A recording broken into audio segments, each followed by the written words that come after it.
mga katoma. Andito nga pala ako ngayon sa CR.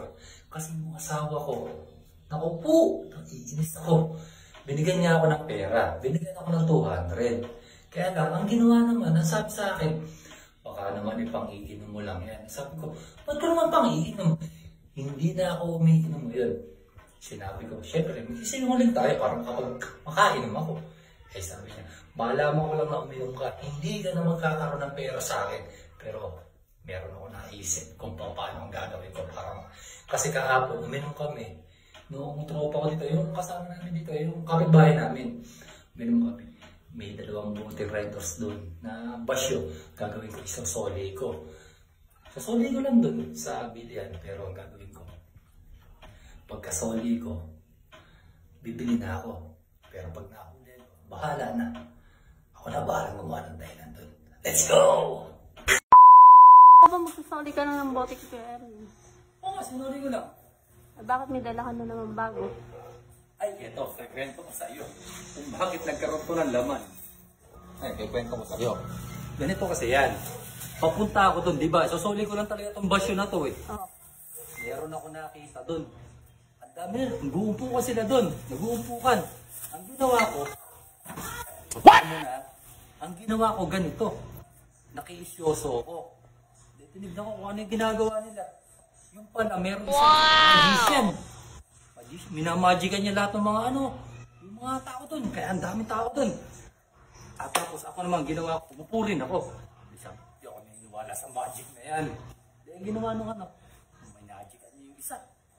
Sabi niya, gawin mo nga itong nangyari. Galing ganon. Galing. Hindi totoo yan, hindi totoo yan. Di ako naman ginawa ko, sabi ko, ganito, sabi ko. Ito nga akong 2 boting Red Doors na dala ko, yung basyo. Huwag mong subukan, sa kanya. masisira ang buhay mo. Pupunta na ako kila Erwin talaga, sasoli ko lang talaga yung basyo. Sabi ko sa kanya, etong 2 boting Red Doors na to, walang laman to.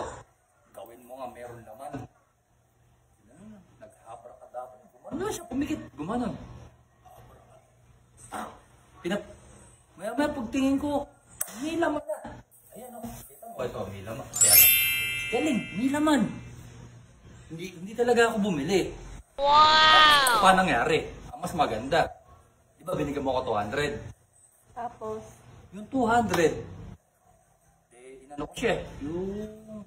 Sabi niya, ito mamagic ang pakita. Isa pang magic to. Mas malaki magic to, sabi niya sa akin, 200 Yung pera ko, di ba? Mamagic ang kita. Ito yung magic na mas malupit. Yung 200 mo, magiging 80 na lang. What? Hindi na nun. Sabi ko, hindi totoo yan. Hindi, ginawa ko. Tinignan ko yung bulsa ko. Tingnan sa bulsa ko. What the dog doing? Naging 80 na lang.